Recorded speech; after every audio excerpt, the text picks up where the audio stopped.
अध्याय 30 भाग 2।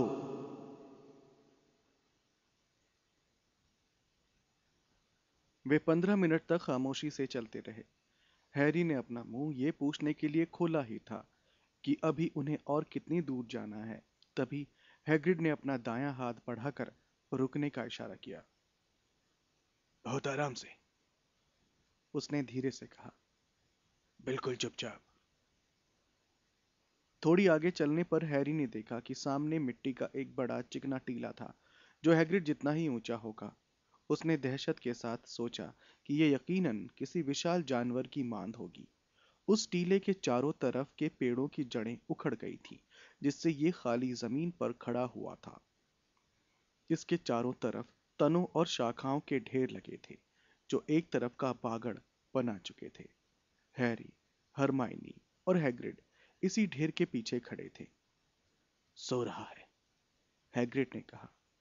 निश्चित रूप से हैरी को दूर से लय भरी आवाज आ रही थी, जैसे दो विशाल फेफड़े काम कर रहे हों। उसने कनखियों से हरमाइनी को देखा, जो अपना मुंह खोलकर उस टीले को बड़ी दहशत से देख रही थी। हैग्रिड, वो धीरे से फुसफुसाकर बोली, और उसकी आवाज सोते हुए प्राणी की आवाज के कारण बहुत मुश्किल से सुनाई दी। वो कौन है? हैरी को यह सवाल अजीब लगा। वो तो पूछना चाहता था, ये क्या है? हैग्रिड, तुमने तो हमें बताया था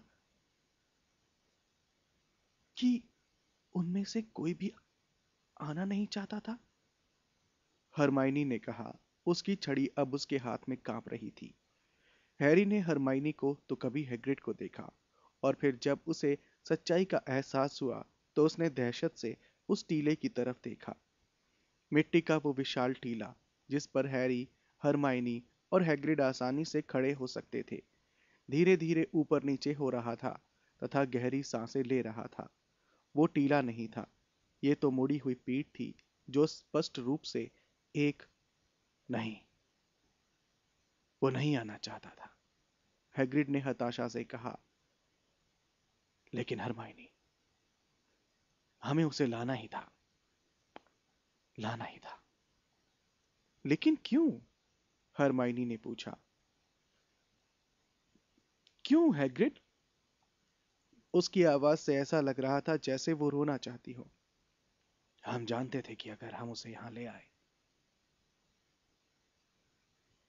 हैग्रिड ने कहा, जो खुद आंसुओं के करीब लग रहा था, और और उसे थोड़ी तहजीब सिखा दें तो हम उसे बाहर ले जाकर सबको दिखा सकते हैं कि वो हानि रहित है। हानि रहित? हरमाइनी ने तीखी आवाज में कहा। उसी समय हैग्रिड ने अपना हाथ उठाकर चुप रहने का इशारा किया, क्योंकि उनके सामने के विशाल प्राणी ने जोर से हुंकार भरी थी और नींद में करवट भी बदली थी। वही तुम्हें घायल कर रहा था, है ना? इसलिए तुम्हें इतनी सारी चोटें लगी हैं। वो अपनी ताकत नहीं जानता है, हैग्रिड ने गंभीरता से कहा। लेकिन वो सुधर रहा है। अब वो पहले जितना नहीं लड़ रहा है। तो इसलिए तुम्हें लौटने में 2 महीने लग गए, हरमाइनी ने कहा। ओ हैग्रिड, अगर वो नहीं आना चाहता था तो तुम उसे लेकर क्यों आए? क्या वो अपने जैसे लोगों के साथ ज्यादा खुश नहीं रहता? हैग्रिड बोला। हरमाइनी, वे लोग उसे तंग करते थे क्योंकि वो बहुत छोटा है। छोटा? हरमाइनी ने कहा। छोटा? हरमाइनी, हम उसे छोड़कर नहीं आ सकते थे, हैग्रिड ने कहा, जिसके घायल चेहरे पर आंसू बहकर उसकी दाढ़ी पर गिर रहे थे। देखो, वो हमारा भाई है। हरमाइनी मुंह खोलकर हैग्रिड को देखती रही। हैरी ने धीरे से पूछा, हैग्रिड, भाई यानी? सौतेला भाई, हैग्रिड ने अपनी बात सुधारते हुए कहा। हमारी माँ ने डैडी को छोड़ने के बाद एक और दानव से शादी कर ली, जिससे ग्रॉप पैदा हुआ। ग्रॉप? हैरी ने कहा। हाँ, जब वो अपना नाम लेता है तो ऐसा ही सुनाई देता है, हैग्रिड ने चिंता से कहा। वो ज्यादा अंग्रेजी नहीं बोल पाता। हम उसे सिखाने की कोशिश कर रहे हैं। वैसे भी हमारी माँ उससे हमसे ज्यादा प्यार नहीं कर सकती थी। देखो, दानवियों के लिए बड़े बच्चे पैदा करना महत्वपूर्ण होता है, और दानवों के लिहाज से वो हमेशा थोड़ा बौना था। सिर्फ 16 फुट का। ओह हाँ, बिल्कुल नन्ना मुन्ना, हरमाइनी ने ताना मारते हुए कहा। बहुत ही छोटा। सभी लोग उसे लाते मारते थे। हम उसे वहां कैसे छोड़ सकते थे? हैरी ने पूछा। क्या मैडम मैक्सिम उसे लाना चाहती थी? वो वो देखो। वो देख सकती थी कि हमारे लिए महत्वपूर्ण है। हैग्रिड ने अपने विशाल हाथों को मरोड़ते हुए कहा। लेकिन हमें स्वीकार करना होगा कि कुछ समय बाद ही वो उससे तंग आ गई। इसलिए वापस आते समय हम अलग अलग हो गए। वैसे उसने वादा किया था कि वो ये बात किसी को नहीं बताएगी। हैरी ने कहा। तुम उसे सबसे छिपाकर यहां तक कैसे ले आए? इसी में तो इतना ज्यादा समय लग गया, हैग्रिड ने कहा। सिर्फ रात को ही यात्रा कर सकते थे, और वो भी जंगलों के बीच से। जाहिर है, जब वो चाहता है तो काफी तेजी से चल सकता है, लेकिन वो वापस लौटना चाहता था। ओह हैग्रिड, तुमने उसे लौटने क्यों नहीं दिया? हरमाइनी ने कहा, और एक उखड़े हुए पेड़ पर बैठकर अपना चेहरा हाथों में छिपा लिया। तुम एक खूंखार दानव के साथ क्या करोगे जो यहां रहना भी नहीं चाहता है? देखो, उसे खूंखार कहना तो ज्यादती है, हैग्रिड ने कहा, जो अब भी तनाव में अपना हाथ मरोड़ रहा था। हमें मानना होगा कि खराब मूड में वो हम पर दो चार हाथ चला देता है, लेकिन वो सुधर रहा है, बहुत सुधर रहा है, अच्छी तरह रहने लगा है। हैरी ने पूछा। तो ये रस्सियां किस लिए हैं? उसने अभी अभी देखा था कि टहनियां जितनी मोटी रस्सियां करीब के सबसे बड़े पेड़ों से उसकी तरफ जा रही थी, जहां ग्रॉप उनकी तरफ पीट करके लेटा था। हरमाइनी ने धीरे से पूछा। तुम्हें उसे बांधकर रखना पड़ रहा है? हाँ, हैग्रिड ने चिंता में दिखते हुए कहा।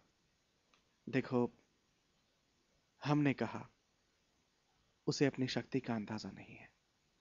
हैरी अब समझ गया कि जंगल के इस हिस्से में किसी और प्राणी के न होने का क्या कारण था। हरमाइनी ने थोड़ा डरते हुए पूछा। तो तुम हैरी, रॉन और मुझसे क्या करवाना चाहते हो? हैग्रिड ने टूटी आवाज में कहा। हमारे जाने के बाद उसकी देखभाल करना। हैरी और हरमाइनी ने दुखी निगाहों से एक दूसरे की तरफ देखा। हैरी को इस बात से बहुत तकलीफ हो रही थी कि उसने पहले ही हैग्रिड से उसके कहे को काम करने का वादा कर लिया था। हरमाइनी ने पूछा, इससे हमें क्या करना होगा? खाने पीने की कोई दिक्कत नहीं है, हैग्रिड ने उत्साह से कहा। वो अपना खाना खुद जुटा लेता है, कोई दिक्कत नहीं होती।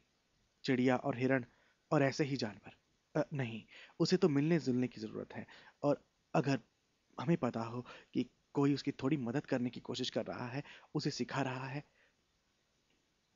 हैरी कुछ नहीं बोला, बल्कि पलटकर उस दैत्याकार आकृति को देखता रहा जो उसके सामने जमीन पर सो रही थी। हैग्रिड सिर्फ बड़े आकार का इंसान लगता था, लेकिन ग्रॉप तो अजीब तरीके से विकृत लगता था। हैरी मिट्टी के बड़े टीले के बाईं तरफ की जिस चीज को एक बड़ी कायदार चट्टान समझा था, अब उसे समझ में आ गया कि ये ग्रॉप का सिर था। इंसान के सिर की तुलना में यह शरीर के लिहाज से बहुत ज्यादा बड़ा था। ये बिल्कुल गोल था और चिपके हुए घुंघराले बालों से ढका हुआ था। उसके सिर के ऊपर मांस भरे कान की गोलाई दिख रही थी, जिसका सिर वर्नोन अंकल की तरह सीधे कंधों पर टिका हुआ था। बीच की गर्दन दिख नहीं रही थी। पीठ चौड़ी थी, जिसके नीचे एक भूरा सा गंदा अंगोछा था, जिसे देखकर लग रहा था जैसे कई जानवरों की खालें सिलती गई हों। जब ग्रॉप सो रहा था तो उसके पैर शरीर के नीचे थे। हैरी को उसके विशाल गंदे पैर दिख रहे थे, जो स्लेज जितने बड़े थे और जंगल की मिट्टी पर एक दूसरे के ऊपर आराम कर रहे थे। हैरी ने खोखली आवाज में कहा, तुम चाहते हो कि हम उसे सिखाएं? और वो फिरेंज की चेतावनी का मतलब समझ गया। उसकी कोशिश कामयाब नहीं हो रही थी। अच्छा यही रहेगा कि वो इसे छोड़ दे। जाहिर है, जब हैग्रिड ग्रॉप को अंग्रेजी सिखाने की असफल कोशिश कर रहा होगा तो जंगल में रहने वाले दूसरे प्राणियों को पता चल गया होगा। हैग्रिड ने उम्मीद से कहा, बस तुम उससे थोड़ी बात कर लेना, क्योंकि हमें लगता है कि अगर वो लोगों से बात कर सके तो वो समझ जाएगा कि हम सभी उसे सचमुच पसंद करते हैं और चाहते हैं कि वो यहीं रहे। हैरी ने हरमाइनी की तरफ देखा, जो अपने चेहरे पर रखी उंगलियों के बीच से देख रही थी। हैरी बोला, लगता है तुम चाहते हो कि नॉर्बर्ट वापस आ जाता, है ना? यह सुनकर हरमाइनी दहशत में हंस दी। तो तुम लोग ये काम करोगे? हैग्रिड ने कहा, जैसे हैरी की बात का इशारा समझ में नहीं आया था। हम लोग, हैरी ने कहा, जो अपने वादे से बंधा हुआ था। हम लोग कोशिश करेंगे हैग्रिड। हैग्रिड ने कहा, ओह हैरी, हम जानते थे कि हम तुम पर भरोसा कर सकते हैं। वो हल्के से मुस्कुराया और रुमाल से चेहरा पोंछने के बाद बोला, और हम ये नहीं चाहते कि तुम लोग इस काम में ज्यादा वक्त दो। हम चाहते हैं कि तुम्हारी परीक्षाएं करीब हैं। अगर तुम लोग अपने अदृश्य चोगे में यहाँ सप्ताह में एक बार आकर उससे बातें कर लो तो अच्छा रहेगा। अब हम उसे जगा देते हैं और तुम्हारा परिचय करा देते हैं। क्या? नहीं, हरमाइनी ने उछलते हुए कहा, हैग्रिड नहीं, उसे मत जगाओ, इसकी कोई जरूरत नहीं है। लेकिन तब तक हैग्रिड उसके सामने के विशाल पेड़ के तने को लांघ चुका था और ग्रॉप की तरफ बढ़ रहा था। लगभग 10 फुट दूर रहने पर उसने जमीन से एक लंबी टूटी टहनी उठाई और मुस्कुराकर हैरी और हरमाइनी को तसल्ली दी। फिर टहनी के सिरे से ग्रॉप की पीठ में कसकर कुरेदा। दानव इतनी जोर से गरजा कि उसकी आवाज खामोश जंगल में गूंजने लगी। पेड़ों के ऊपर बैठे पक्षी चहचहाते हुए अपने घोंसलों से उड़े और दूर चले गए। इस दौरान दैत्याकार ड्रॉप हैरी और हरमाइनी के सामने जमीन से उठा। जब उसने उठने के लिए अपना एक हाथ जमीन पर रखा तो जमीन कांपने लगी। उसने अपना सिर मोड़कर देखा कि उसकी नींद किसने खराब की है। ओह, ठीक हो ग्रॉपी, हैग्रिड ने खुशी भरी आवाज में कहा। वो लंबी टहनी से ग्रॉप को एक बार फिर खुरेदने की कोशिश कर रहा था। अच्छी नींद आई है ना? हैरी और हरमाइनी उतने पीछे चले गए जितनी पीछे वे जा सकते थे। ग्रॉप दो पेड़ों के बीच झुका, जिन्हें उसने अब तक नहीं उखाड़ा था। उन लोगों ने उसके आश्चर्यजनक विशाल मुंह को देखा, जो मैदान के अंधेरे में भूरे चांद जैसा लग रहा था। ऐसा लग रहा था जैसे उसके चेहरे को किसी पत्थर की चट्टान से बनाया गया हो। नाक अजीब आकार की थी, मुंह एक तरफ को झुका हुआ, विकृत पीले दांत आधी ईंट के आकार के थे और आंखें, जो दानवों के हिसाब से छोटी थी, कीचड़ जैसी हरी भरी थी और अब भी नींद से आधी चिपकी हुई थी।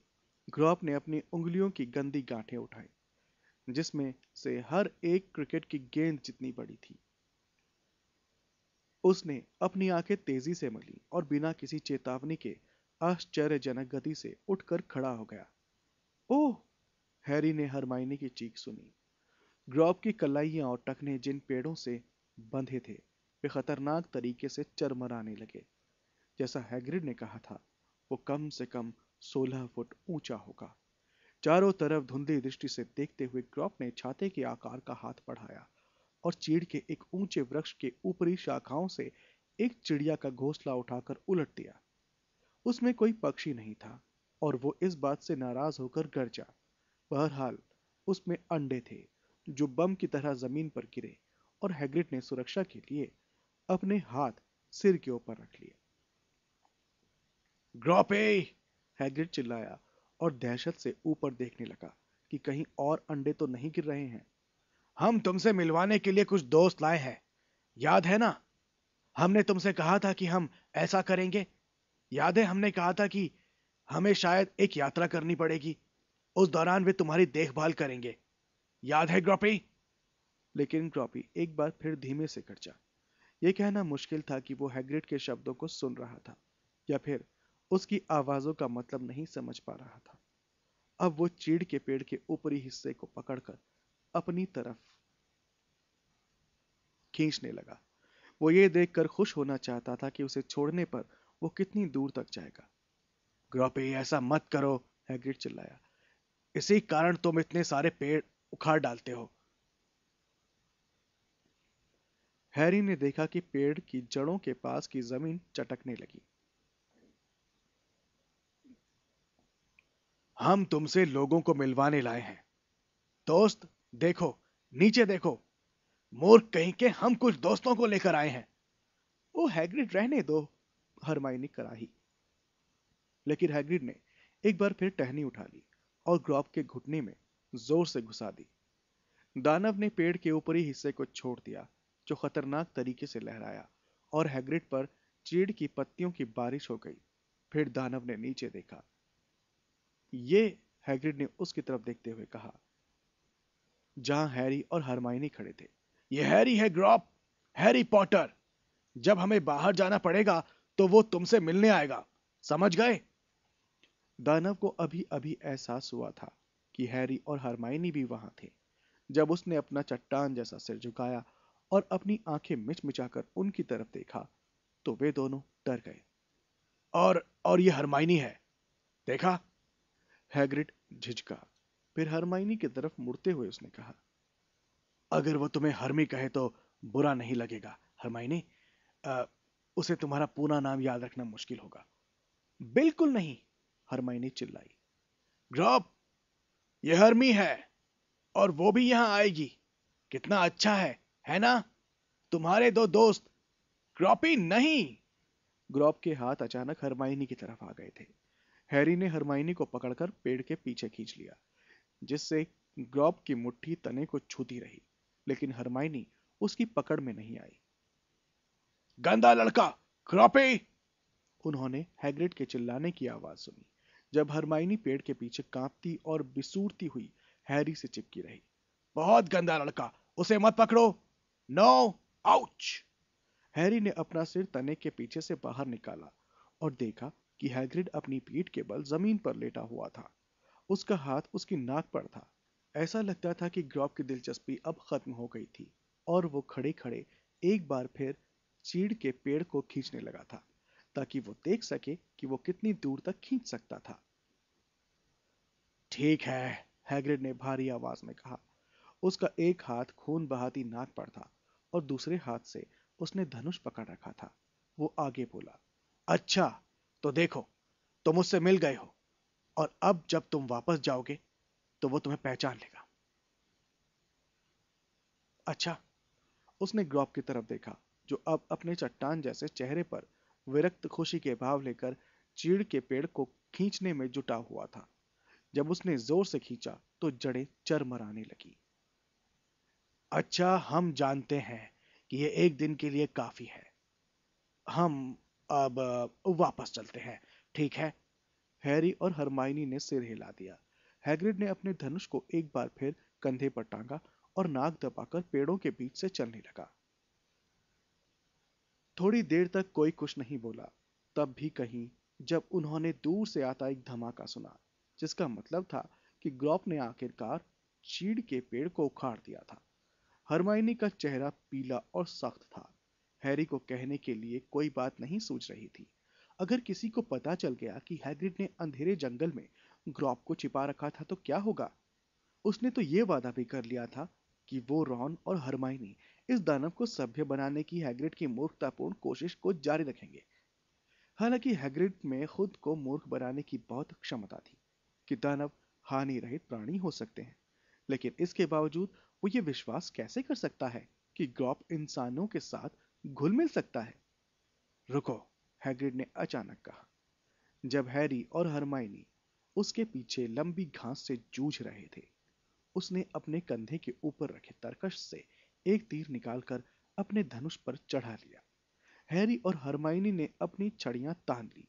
रुकने के बाद उन्हें भी पास से हलचल सुनाई दे रही थी। ओह, हैग्रिड ने धीरे से कहा। एक गहरी पुरुष आवाज आई। हैग्रिड, हमने तुम्हें बता दिया था कि अब यहां पर तुम्हारा स्वागत नहीं होगा।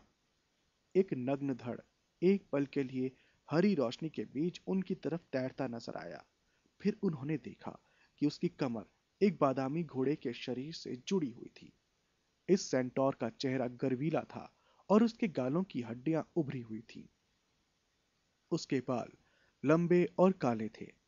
हैग्रिड की तरह ही वो भी हथियारबंद था। उसके कंधे पर तीर कमान थे। हैग्रिड ने सावधानी से कहा, कैसे हो मैगोरियन? सेंटोर के पीछे पेड़ों के सरसराने की आवाज सुनाई दी। वही 4-5 और सेंटोर प्रकट हो गए। हैरी ने काले शरीर और दाढ़ी वाले बेन को पहचान लिया, जिससे वो लगभग 4 साल पहले उसी रात को मिला था जिस रात को वो फिरेंज से मिला था। बेन के चेहरे पर ऐसा कोई भाव नहीं था जिससे ये पता चले कि वो हैरी को पहले भी देख चुका था। तो मैंने कहा था ना कि अगर ये इंसान कभी इस जंगल में दोबारा अपना चेहरा दिखाता है तो हम क्या करेंगे? अब हम इंसान हो गए। हम्म? हैग्रिड ने ताना मारते हुए कहा। सिर्फ इसलिए क्योंकि हमने तुम लोगों को हत्या करने से रोका। हैग्रिड, तुम्हें बीच में दखल नहीं देना चाहिए था, मैगोरियन ने कहा। तुम्हारे तरीके हमारे तरीके से अलग हैं और हमारे कानून भी। फिनिश ने हमें धोखा दिया है और अपमानित किया है, हैग्रिड ने अधीरता से कहा। हमें नहीं पता कि तुम्हें ऐसा क्यों लगता है। उसने तो एल्बस डंबलडोर की मदद के अलावा और कुछ भी नहीं किया। फिरेज इंसानों की गुलामी करने लगा है, एक भूरे सेंटोर ने कहा, जिसका चेहरा सख्त और गहरी लकीरों वाला था। गुलामी? हैग्रिड ने तीखी आवाज में कहा। वो डंबलडोर पर एक एहसान कर रहा है बस, मैगोरियन ने धीरे से कहा। वो हमारा ज्ञान और रहस्य इंसानों को सिखा रहा है। हमारा इससे बड़ा अपमान नहीं हो सकता, हैग्रिड ने कंधे उचकाते हुए कहा। हो सकता है, तुम्हें ऐसा लगता हो, लेकिन व्यक्तिगत रूप में हमें लगता है कि तुम बहुत बड़ी गलती कर रहे हो। तुम भी यही कर रहे हो इंसान, बेन ने कहा, जो हमारी चेतावनी के बावजूद हमारे जंगल में आ गए। हैग्रिड ने गुस्से से कहा। अब हमारी बात सुनो। अगर तुम लोगों को बुरा ना लगे तो हमारा जंगल कहना छोड़ दो। यह देखना तुम्हारा काम नहीं है कि यहां कौन आता है और कौन जाता है। ना ही ये तुम्हारा काम है हैग्रिड, मैगोरियन ने धीरे से कहा। हम आज तो तुम्हें यहां से जाने देते हैं क्योंकि तुम अपने बच्चों के साथ हो, बेन ने हिकारत से कहा। ये बच्चे उसके नहीं हैं मैगोरियन, ये तो स्कूल के विद्यार्थी हैं। उन्हें शायद गद्दार फिरिंज ने पढ़ाया होगा, मैगोरियन ने शांति से कहा। चाहे जो हो, शावकों की हत्या एक भयंकर अपराध है। हम मासूमों को छूते तक नहीं। हैग्रिड, आज तो तुम जा सकते हो। बहरहाल, आज के बाद इस जगह से दूर रहना। जब तुमने उस गद्दार फिरिंज की हमसे दूर भागने में मदद की थी, उसी दिन से सेंटोर्स की तुमसे दोस्ती खत्म हो गई, हैग्रिड ने जोर से कहा। तुम जैसे खच्चरों के झुंड के कारण हम इस जंगल से दूर नहीं रहेंगे। हैग्रिड, हरमाइनी ने तीखी और दहशत भरी आवाज में कहा, जब बेन और भूरे सेंटोर ने जमीन पर खुरपट गए। चलो यहां से चलते हैं। हैग्रिड आगे की तरफ बढ़ा, लेकिन उसका धनुष अब भी उठा हुआ था और उसकी निगाह अब भी मैगोरियन पर खतरनाक तरीके से जमी हुई थी। हैग्रिड, हम जानते हैं कि तुमने जंगल में क्या छिपा रखा है, मैगोरियन ने उसके पीछे से कहा। जब सेंटोर्स ओझल होने लगे और हमारी सहन शक्ति खत्म होती जा रही है, हैग्रिड मुड़ा और ऐसा लग रहा था कि वो मैगोरियन के पास जाना चाहता था। उसने चिल्लाकर कहा, वो जब तक यहां रहेगा उसे झेलना पड़ेगा तुम्हें। ये जितना तुम्हारा जंगल है उतना ही उसका भी है। इस बीच हैरी और हरमाइनी अपनी पूरी ताकत से हैग्रिड के छुचुंदर की खाल के ओवरकोट को खींचते रहे ताकि उसे आगे बढ़ने से रोक सके। अब भी त्योरियां चढ़ाते हुए उसने नीचे देखा। उसे यह देखकर हैरानी हुई कि वे उसे खींच रहे थे। उसे तो कुछ महसूस ही नहीं हुआ था। हैग्रिड चलने लगा और वे दोनों भी हांफते हुए उसके पीछे पीछे चलने लगे। फिर हैग्रिड ने कहा, तुम दोनों शांत रहो, मूर्ख खच्चर हैं। हैग्रिड, हरमाइनी ने हांफते हुए कटीली झाड़ियों के पास से घूमते हुए कहा, जिन्हें उन्होंने वहां आते समय पार किया था। अगर सेंटोर्स जंगल में इंसानों को पसंद नहीं करते हैं तो ऐसा लगता है कि हैरी और मैं तो वहां जा। ओह, तुमने सुना नहीं उन्होंने क्या कहा था, हैग्रिड ने उसकी आपत्ति को हवा में उड़ाते हुए कहा। वे शावकों को, मेरा मतलब है बच्चों को चोट नहीं पहुंचाते हैं। वैसे भी हम उन लोगों के कारण कोई काम करना क्यों छोड़ते हैं? बढ़िया कोशिश थी, हैरी ने हरमाइनी से बुदबुदाकर कहा, जो निराश दिख रही थी। आखिर वे रास्ते पर आ गए और 10 मिनट बाद पेड़ कम घने होने लगे। उन्हें बीच बीच में साफ नीले आसमान की झलक दिख रही थी और दूर उन्हें खुशी मनाने तथा चिल्लाने की आवाज सुनाई दे रही थी।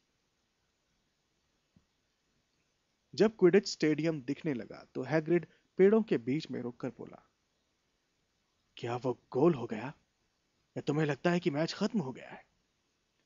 हरमाइनी ने दुख से कहा, क्या पता। हैरी ने देखा कि थकान के कारण हरमाइनी की हालत थोड़ी खराब दिख रही थी। उसके बालों में टहनियां और पत्तियां भरी थी। उसके दुशाले कई जगह से फट गए थे और चेहरे तथा हाथों पर बहुत सी खरोंचें थी। हैरी जानता था कि उसकी हालत भी हरमाइनी से ज्यादा अच्छी नहीं होगी। लगता है मैच खत्म हो गया है, हैग्रिड ने कहा, जो अब भी स्टेडियम की तरफ देख रहा था। देखो, विद्यार्थी बाहर निकल रहे हैं। अगर तुम दोनों जल्दी करो तो भीड़ में शामिल हो सकते हो और किसी को पता भी नहीं चलेगा कि तुम वहां नहीं थे। अच्छा सुझाव है, हैरी ने कहा। अच्छा, तो बाद में मिलते हैं, हैग्रिड।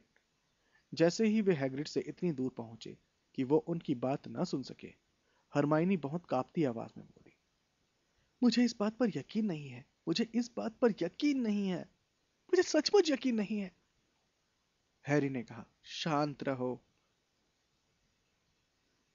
शांत रहो, उसने उत्तेजित होकर कहा। दानव, जंगल में दानव, और हमें उसे अंग्रेजी सिखानी है, बशर्ते रास्ते में मिलने वाले खूनी सेंटोर्स के झुंड हमें वहां आने जाने दें। मुझे इस पर यकीन नहीं हो रहा है। हमें अभी तो कुछ नहीं करना है, हैरी ने शांत आवाज में कहा, उसे तसल्ली देने की कोशिश की। वे मेहनत कश के बतियाते विद्यार्थियों के साथ महल की तरफ वापस लौटने लगे। हमें तब तक कुछ नहीं करना है जब तक कि उसे निकाला नहीं जाता है, और हो सकता है कि ऐसा कभी ना हो। ओ छोड़ो भी हैरी, हरमाइनी ने गुस्से से कहा और एकदम रुक गई, जिससे उसके पीछे चलने वालों को तत्काल दिशा बदलनी पड़ी ताकि वे उससे टकरा ना जाए। जाहिर है उसे नौकरी से निकाला जाने वाला है, और सच कहा जाए तो हम भी, हमने जो अभी देखा है उसके बाद अमृत को कौन दोष दे सकता है? खामोशी छा गई, जिसमें हैरी ने उसकी तरफ घूरा। हरमाइनी की आंखों में आंसू भर आए। हैरी ने धीरे से कहा, तुम कहीं सचमुच तो ऐसा नहीं सोच रही हो? नहीं, देखो, ठीक है, मैं नहीं, उसने अपनी आंखों को गुस्से से पोंछते हुए कहा। लेकिन वो अपने लिए जिंदगी इतनी मुश्किल क्यों बना रहा है, और हमारे लिए भी? क्या पता। विजली हमारा राजा है, विजली हमारा राजा है। उसने तूफान को अंदर नहीं जाने दिया। विजली हमारा राजा है। काश वे अब उस मूर्खतापूर्ण गाने को छोड़ दें, हरमाइनी ने दुख से कहा। क्या वे पहले ही काफी खुश नहीं हो चुके हैं? विद्यार्थियों का एक बड़ा रेला पिच से ढलवां घास पर ऊपर की तरफ आ रहा था। हरमाइनी बोली, ओह चलो, नाग शक्ति वालों के आने से पहले चले चलते हैं। बिजली हमारा राजा है, बिजली हर चीज बचा सकता है। वो एक भी रिंग खाली नहीं छोड़ता है, इसलिए गुरुद्वार वाले भी गाते हैं, बिजली हमारा राजा है। हरमाइनी, हैरी ने धीरे से कहा।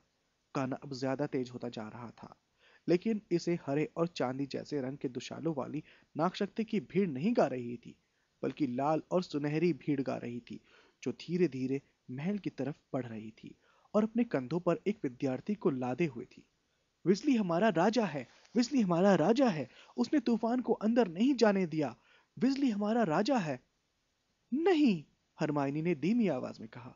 हाँ, हैरी ने जोर से कहा। हैरी, हरमाइनी, रॉन चिल्लाया और चांदी के क्विडिच कप को हाथ में लहराया। वो खुशी से फूला नहीं समा रहा था। हमने ये कर दिया, हम जीत गए। रॉन के पास से गुजरते समय उन्होंने उसकी तरफ मुस्कुरा कर देखा। महल के दरवाजे पर रॉन का सिर ऊपर वाली छड़ से बुरी तरह टकरा गया, लेकिन कोई भी उसे नीचे नहीं उतारना चाहता था। भीड़ अब भी गाना गाती हुई प्रवेश हॉल में घुसी और ओझल हो गई। हैरी और हरमाइनी मुस्कुराते हुए विद्यार्थियों को जाते देखते रहे, जब तक कि विजली हमारा राजा है सुनाई देना बंद नहीं हो गया। फिर वे एक दूसरे की ओर मुड़े और उनकी मुस्कान अब फीकी पड़ गई। हैरी ने कहा, हम अपनी खबर कल तक के लिए बचा कर रखते हैं, ठीक है? हाँ, ठीक है, हरमाइनी ने थके अंदाज में कहा। मुझे भी कोई खास जल्दी नहीं है। वे एक साथ सीढ़ियां चढ़े। सामने वाले दरवाजे पर पहुंचकर दोनों ने अंधेरे जंगल की ओर पलट कर देखा। हैरी को यकीन नहीं था कि ये उसकी कल्पना थी या हकीकत, लेकिन उसे लगा था कि दूरी पर पेड़ों की फुनगियों के ऊपर से कुछ पक्षी तेजी से उड़े थे, जैसे जिस पेड़ पर उनका घोंसला था उसे अभी अभी जड़ों से उखाड़कर गिरा दिया गया हो।